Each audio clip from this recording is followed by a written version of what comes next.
जहाँ सांपों का आतंक है। लेकिन मैं इससे भी ज्यादा खतरनाक जगहों पर जाने वाला हूँ, जैसे बर्फ से ढके पहाड़ पर चढ़ना। मैं मर जाऊंगा, मुझे नीचे आने दो। ऐसे रास्तों पर गाड़ी चलाऊंगा जिन्होंने हजारों लोगों की जान ली है। हमारी जिंदगी और मौत के बीच में बस इंचेस का फर्क है। बिना किसी सुरक्षा के खूंखार शार्क्स के साथ तैरना और भी बहुत कुछ। शुरू करेंगे इस पिंजरे से, अफ्रीकन सफारी के बीचों बीच, जहाँ शेर, चीते, हिप्पो और ऐसे ढेर सारे जानवर हैं जो हमें मार सकते हैं। हम ये क्यों कर रहे हैं? क्योंकि हम धरती के 5 सबसे खतरनाक जगहों पर जा रहे हैं। ओह, मुझे उनमें से एक दिखा। ओह माय गॉड, हम ये क्यों कर रहे हैं? और ये पक्का करने के लिए कि शेर हमें भाव दे, मैं उनके लिए खाना लेकर आया। हम इसे चारों ओर लगा रहे हैं। ओह यार, हम मरने की कोशिश कर रहे हैं क्या? लेकिन जो चीज इस जगह को सच में खतरनाक बनाती है वो ये है कि जब सूरज डूबता है और हमें कुछ दिखाई नहीं देता, तब जानवर सब कुछ देख सकते हैं। जिमी, वहाँ 2 शेर हैं। वो आवाज, क्या वो राइनो है? नहीं ब्रो, वो बहुत बड़ा है। रात में सब कुछ बाहर आ रहा है। ओह ब्रो, हम शेरों से घिरे हुए हैं। वो हमसे बस 20 फीट की दूरी पर है। ओह माय गॉड, ये शेर हमारे आसपास घूम रहे हैं। हम इस वीडियो में एक्चुअली मर सकते हैं। चलो देखते हैं ऐसा होगा या नहीं, क्योंकि इस वीडियो में जिन जगहों पर हम आगे जाने वाले हैं वो हर बार पहले से भी ज्यादा खतरनाक होती जाएंगी। और आखिर में हम पहुंचेंगे एक ऐसे आइलैंड पर जहां जहरीले सांपों का राज है। और अब हम जाएंगे इस विशाल, खतरनाक, जमे हुए झरने पर इन धारदार जूतों और आइस पिक्स का इस्तेमाल करके। ये अब तक का किया गया सबसे खतरनाक चैलेंज है। मुझे गुड लक विश करो। जिमी, क्या तुम ये उम्मीद रखते हो कि इसे पूरा चढ़ पाएंगे? हाँ। ये नामुमकिन है। सच्चाई ये है कि मुझे नहीं पता था कि हम ये कर पाएंगे या नहीं, लेकिन फिर नोलन के साथ जो हुआ उसे देखकर मुझे अफसोस है। नहीं ठीक है दोस्तों, रुको, मुझसे और नहीं होगा। तुम हार नहीं मान सकते। देखते जाओ। विश्वास नहीं हो रहा, नोलन डर गया। ये पागलपन है। नोलन हमें अकेला छोड़ गया। इस वक्त हम बहुत ऊपर हैं। बस आधा रास्ता बचा है। ओह जिमी, नीचे मत देखना। ओह माय गॉड, ऊंचाई तो कमी नहीं हो रही है। ओह मेरा पैर, मेरी पकड़ छूट रही है। ओह ओह ओह ओह, तुम गिरने वाले थे। ओह गॉड, मैं चोटी देख सकता हूँ जिमी। ये सच में बहुत खतरनाक है। मैं ये करके रहूंगा, ऊपर तक पहुंच के रहूंगा। सच में। सबको दिखाओ हम कितना ऊपर आ गए। बहुत आगे आ गए हैं, अब पीछे नहीं हट सकते। मैं अब और नहीं सह पाऊंगा, मेरा रोने का मन कर रहा है। भले ही ये मुझे बिल्कुल भी नहीं करना था, तुम लगभग पहुंच चुके हो। लेकिन पता नहीं कैसे मैं इस झरने की चोटी तक पहुंच ही गया। हम चोटी तक पहुंच गए। Let's go. एक बात कहूँ, नोलन ने बिल्कुल सही किया। देखते हैं वो हमारी लिस्ट की तीसरी जगह संभाल सकता है या नहीं। बोलिविया में हम एक ऐसी सड़क पर गाड़ी चलाने वाले हैं जहाँ से बहुत कम लोग जिंदा लौटते हैं। और अब हम दुनिया की सबसे खतरनाक सड़क पर हैं। ये खाई तो स्काई स्क्रैपर जितनी गहरी है। मुझे तो यहाँ आने का पछतावा हो रहा है, सच में। एक बात बताऊं, इस सड़क पर इतने लोग मरे हैं कि इसे 10 साल पहले बंद कर दिया गया था। ये रास्ता हर साल करीब 300 लोगों की जाने लेता था, लेकिन मैंने गवर्नमेंट से स्पेशल परमिशन ली है ताकि हम यहाँ पर आ सकें। काश उन्होंने परमिशन नहीं दी होती। कुछ नहीं होगा। मुझे तुम पर पूरा यकीन नहीं है। अब समझ में आ रहा है इसे डेथ रोड क्यों कहते तुम इस रोड को डेथ रोड समझकर नहीं चला रहे हो, ये तो पक्का है। और देखो स्टीयरिंग व्हील कैसे झटके खा रही है। स्टीयरिंग पर रखो हम प्लीज। मौत से सिर्फ 7 इंचेस की दूरी पर तुम हैं। किनारे के बहुत करीब जा रहे हो। Please please please please please. Oh my God, मेरी पूरी इतना जिंदगी घबराओ मत। मेरे आंखों के सामने झपक शांत रही हो जाओ है। नोलन। और अगर आपको लगा कि ये डरावना था, तो अब हम अपने रूट के पहले सबसे खतरनाक मोड़ पर पहुंचने वाले हैं। यहाँ से सड़क पतली होती जा रही है। यहाँ पर बहुत ज्यादा केयरफुल रहना पड़ेगा। Oh my God. डूड, मेरा मतलब ये टायर इस जगह पर रोड से बाहर उतरने ही वाला है। देखो। हाँ, समझ रहा हूँ तुम क्या कह रहे हो। ओह माय गॉड, देखो ये खाई कितनी गहरी है। नोलन, तुम मुझे रास्ता बताओगे? बिल्कुल, मैं इस कार से खुशी खुशी निकल सकता हूँ। ब्रो, गिर मत जाना प्लीज। कोई चांस ही नहीं। जरा इस ढलान को तो देखो। यहाँ पूरी खाई है, वहाँ एक झरना भी है। पहले यहाँ से देखो। निकलते हैं। ठीक है भाई, ये तो पूरा पागलपन है। हम किनारे के कितने करीब हैं? तुम्हारा टायर लिटरली इस गहरी खाई के ठीक बगल में है। ये क्रेजी है। संभल कर चलाओ वरना नीचे गिर जाओगे। यहाँ फिसलन भी है, आगे बढ़ते रहो। नोलन, तुम रास्ता अच्छे से नहीं बता रहे। मुझे तो लग रहा है जैसे मैं बस कार से दूर भाग रहा हूँ। ज्यादा डायरेक्शन देने को कुछ है ही नहीं। तुम किसी काम के नहीं हो, फिर से गाड़ी में बैठो। ओके। तुम भी बैठो, मैं स्पीड बढ़ाने वाला हूँ।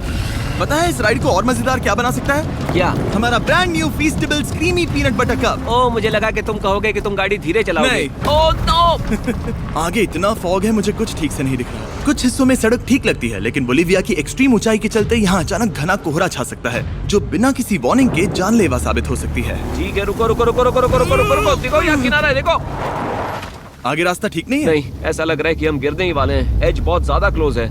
ठीक है, तो क्या मैं यहाँ से चलाऊं? बस किनारे से जितना दूर रह सको।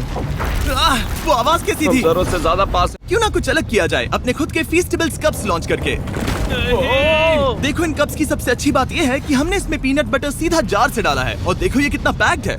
इनका टेस्ट कमाल का है। हमने इसमें फीस्टेबल्स चॉकलेट यूज की है और अगर आप नहीं जानते तो हम अपने सारे फार्मर्स को सही कीमत देते हैं। हम fair trade certified beans use करते हैं और हम फार्म्स पर चाइल्ड लेबर बंद करवा रहे हैं। ओह माय गॉश, ये चीजें कोई भी बड़ी अमेरिकन चॉकलेट कंपनी नहीं करती। नोलन, हाँ 10 साल हो चुके हैं, जरा देखो वो ब्रिज ठीक है या नहीं। ठीक है। मैं बस पक्का करना चाहता हूँ कि अगर ब्रिज गिरता है तो मैं इस गाड़ी में ना रहूं। ठीक है नोलन, ब्रिज पर कूदो। क्या सब ठीक है? सब ठीक है। कंपनीज किसानों को इतना कम पैसा देती है कि उन्हें चाइल्ड लेबर करना ही पड़ता है। वेस्ट अफ्रीका में कोकोआ फार्म्स पर 10 लाख से भी ज्यादा बच्चे इलीगली चाइल्ड लेबर में फंसे हैं। तो इस कप को इसीलिए ट्राई मत करना क्योंकि इसका टेस्ट लाजवाब है, बल्कि इस मैसेज को चॉकलेट इंडस्ट्रीज तक पहुंचाओ। अपने फार्मर्स को सही पैसे देने चाहिए और अपने फार्म से चाइल्ड लेबर हटाओ। ये पूरा सीन ही गजब था। हमने डेथ रोड पार कर लिया। अब तक हम जमीन पर सर्वाइव कर रहे थे, लेकिन इस अगले बोनस लोकेशन के लिए कार्ल और नोलन समंदर के बीच में शार्क्स से घिरे होंगे। और पता नहीं क्यों हम पानी में बिना पिंजरे के उतर रहे हैं। हाँ, आमतौर पर हम इसका इस्तेमाल करते हैं लेकिन आज नहीं करेंगे। यहाँ रहने वाली शार्क्स बिना किसी वजह के अटैक करने के लिए बदनाम है, जिससे ये पानी पूरे अमेरिका का सबसे खतरनाक पानी बन जाता मुझे है। यकीन नहीं हो रहा हम ये कर रहे हैं। ओह माय गॉश, ये शार्क्स तो बहुत बड़ी हैं। डूड, ये हमें बिना केज के क्यों कर रहे हैं? डूड पीछे देखो, पीछे। ओह माय गॉड, ये बहुत बड़ी है। ओह नोलन, पानी में उतरो। मुझे नहीं उतरना, मुझे नहीं उतरना। उम्मीद है मैं मरूंगा नहीं। मैं आज मरना नहीं चाहता। ओह माय गॉड, ये शार्क कितनी बड़ी है। घबराओ मत। लेकिन ये हमारी दूसरी सबसे खतरनाक जगह के मुकाबले कुछ भी नहीं था, जो कि सीधा अमेज़न रेन फॉरेस्ट के बीचों बीच है, जहाँ की खूबसूरती जितनी ज्यादा लुभावनी है उतनी ही ज्यादा खतरनाक भी, क्योंकि यहाँ कुछ ही मिनटों में जंगल ऐसा दिख सकता है और फिर अचानक ऐसा। बस हल्की सी बारिश से नदियों का स्तर अचानक ऊपर आ सकता है और पूरा इलाका तबाह हो सकता है। और आज हम जा रहे हैं गोक्टा कैटरैक्ट्स वाटरफॉल पर, जहाँ अगर अचानक फ्लैश फ्लड आ गया तो हम सीधे 1000 फीट नीचे पानी में गिर सकते हैं, अपनी गीली कब्र में। और इस बादलों से भरे दिन पर मैं अपने साथ लाया हूँ इन लोगों को। यह है हेज जिसने 70 डेज जंगल में बिताए थे और बेली जिसने 100 डेज क्यूब में बिताए थे। हम जो करने वाले हैं वो इसके लिए परफेक्ट लग रहा है। इनके मरने के चांसेस कम हैं। रुको, क्या? कम ऑन बॉयज, शुरू करते हैं। और फिर दुनिया के सबसे स्लिपरी और ऊबड़ खाबड़ इलाकों में परेशान होकर घंटों तक ट्रैकिंग करने के बाद कुछ नहीं हुआ, हम आखिरकार मंजिल तक पहुंच ही गए। वो देखो, एक झरना ठीक सामने देखो। ओह माय गॉड, अगर यहाँ से फिसले तो सीधे ऊपर। और एक गाइड की मदद से हम नदी को सेफली पार कर पाए। देखो। फिर हमें रस्सियों से सिक्योर किया गया ताकि हम झरने के किनारे तक जाकर नीचे देख सकें। नीचे देख पा रहे हो? वाओ, क्या खूबसूरत नजारा है। ओह। लेकिन जैसा कि मैंने पहले भी कहा था, ये जगह जितनी खूबसूरत है ये उतनी ही खतरनाक भी है। यहाँ अचानक से जोरों की बारिश शुरू हो गई। यही वो जगह है जो दुनिया की सबसे खतरनाक जगहों में से एक मानी जाती है। ये झरना अब और चौड़ा होता जा रहा है, जिससे यहाँ फ्लैश फ्लड जैसी कंडीशंस उठ रही है। मतलब हम अभी अमेज़न से इस बाढ़ की वजह से बाहर निकाले जा रहे हैं। क्या हमें रस्सियों से वाटरफॉल के किनारे से नीचे जाना चाहिए? मुझे नहीं लगता कि ये अच्छा आइडिया है जिमी। हम जंगल में रहेंगे, क्या वो उतना ही खतरनाक नहीं होगा? कितना रिस्क है।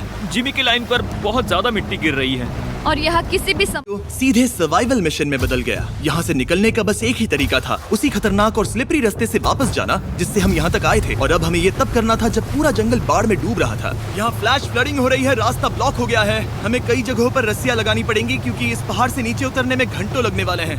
याद है जब मैं इस नदी को पार कर रहा था और हंस रहा था? अब मैं नहीं हंस रहा, अब मैं डरा हुआ हूँ। मतलब अगर मैं फिसला तो वो झरना वही है। जरा ये पानी देखो, यहाँ कोई मजाक नहीं हो रहा है। रस्सी पकड़ो और खुद को ऊपर खींचो। मुझे मरने मत देना। और घंटों तक बाढ़ और कीचड़ से जूझने के बाद हम आखिरकार इस पहाड़ से जिंदा निकल ही गए। अब हम जा रहे हैं धरती के सबसे खतरनाक कोने में, जो दुनिया की सबसे घातक जगहों की हमारी लिस्ट में नंबर 1 पर है। इस वीडियो को खत्म करने का इससे बेहतरीन तरीका और क्या होगा? ये दुनिया का सबसे खतरनाक आइलैंड है, स्नेक हम आइलैंड। एक ऐसे आइलैंड पर क्यों जा रहे हैं जहाँ खतरनाक सांप घूम रहे हो? हम मर सकते हैं। Bye bye. Bye bye. अब हम ऑफिशियली यहाँ कल तक फंस चुके हैं। हाँ सही सुना, हम अपनी पूरी रात इस दुनिया के सबसे खतरनाक आइलैंड पर बिताने वाले हैं और हमारे पास हैं ये स्पेशल शिन गार्ड्स जो जमीन के नीचे हर कदम पर छिपे जहरीले सांपों से हमें बचाए रखेगा। यहाँ पर सांप कहीं भी हो सकते हैं। हाँ जिमी, अगर इनमें से किसी सांप ने काट लिया तो? जैसे ही जहर ब्लड स्ट्रीम में जाएगा त्वचा गलने लगेगी और 1 घंटे के अंदर गए काम से। मुझे तो अब सोच कर ही डर लग रहा है, किसी भी सेकंड कुछ भी हो सकता है। ये बहुत रोमांचक होने वाला है। एक आइलैंड जो इतनी खतरनाक चीजों से भरा पड़ा है वो इतना इसका नाम है स्नेक आइलैंड। तो लग रहा था जमीन पर हजारों सांप रेंगते हुए मिलेंगे, लेकिन जमीन पर जानवरों को खत्म करने के बाद अब ये सांप पेड़ों में जाकर वहाँ से परिंदों का शिकार करते हैं, जो कि इस आइलैंड के आखिरी शिकार है। अब हम जंगल के अंदर जा रहे हैं और यहाँ किसी भी पल एक सांप हम पर कूद कर हमें काट सकता है। अभी तक तो मुझे सिर्फ अपने पैरों की फिक्र थी, मगर अब तो ऊपर भी देखना पड़ेगा। ये पागलपन है भाई। ओ ओ ओ, यहाँ एक सांप है, यहाँ एक सांप है, ठीक मेरे मुंह के सामने। सांप पकड़कर साइंटिस्ट उसका जहर निकाल सकते हैं और उस जहर के लिए एक दवाई बना सकते हैं। रुको, ये जहरीला है ना? हाँ मतलब इसने मुझे काटा तो मैं मर सकता हूँ? बिल्कुल। ओ वो इसे जरा ठीक से पकड़ो। ये भी छोटा है। ओ नहीं नहीं, वो चला गया। तुमने उसे गिरा दिया। नहीं, वो भाग निकला। भाग निकला। पर जिस तरह इन्होंने सांप को गिराया उस तरह तो मैं अपना फोन गिराता हूँ। जैसे जैसे हम जंगल के और अंदर ये गए, झाड़ियाँ बहुत घनी है, मुझे तो 2 कदम आगे भी नहीं दिख रहा। सांप किसी भी पल दिख सकता है। हमें और सांप दिखाई दिए। यहाँ भी और वहाँ भी। इस बार इन्हें पकड़े रखना, ठीक है? ठीक है। पीछे हटो, पीछे हटो। इस सांप के जहर से जो दवाई बनेगी वो कितने जाने बचा सकती है? हजारों जाने। ओह क्या बात है। जो एंटी वेनम ये बनाते हैं वो ब्राजील के 90% सांप के काटने के मामलों में मरीज का इलाज कर सकता है। यानी हर सांप जिसे हम पकड़ते हैं वो हजारों लोगों की जान बचा रहा है। जिमी, वहाँ ऊपर एक और सांप है। ओह माय गॉश, ये तो बहुत बड़ा है। अब हम सबको ढूंढ रहे हैं, वो बाहर आ रहे हैं। तो बाकी का दिन हमने इन खतरनाक सांपों को ढूंढने में मदद की और साइंटिस्ट को उनकी रिसर्च करने में भी हाथ बटाया। वो सांप करीब 15 फीट ऊपर है और साइंटिस्ट कह रहे हैं कि हम इस पेड़ को हिलाएं ताकि अब अंधेरा हो रहा था और हमें बस अपने सर्वाइवल पर फोकस करना था। वक्त है कैंप लगाने का। कैंप तैयार हो चुका है। मुझे कोई आइडिया नहीं है कि ये टेंट स्नेक प्रूफ है या नहीं। हम सांपों के बीच सोने वाले हैं। डर तो लग रहा है। मैं सोने जा रहा हूँ, उम्मीद है आज रात कोई सांप मेरे टेंट में ना घुस जाए। ये खतरनाक है। मुझे अपने घर पहुंचने का इंतजार नहीं हो रहा। जब हम उठे तो बस एक ही चीज दिमाग में थी, जितनी जल्दी हो सके इस आइलैंड से निकलना। मैं बस घर जाना चाहता हूँ। बर्फीले पहाड़ों से लटकना, हजारों फुट गहरी खाई के किनारे पर अपनी कार चलाना, बिना किसी केज के शार्क से भरे समंदर में डुबकी मारना। इस सब के बावजूद हमने स्नेक आइलैंड सर्वाइव कर लिया और कोई नहीं मरा। वीडियो देखने के लिए थैंक्स। ये नया Feastables creamy peanut butter cup try करना जो अवेलेबल है इन रिटेलर्स के पास। और चॉकलेट इंडस्ट्री को ये मैसेज भेजना कि आपको फर्क पड़ता है कि आपकी चॉकलेट कहाँ से आती है।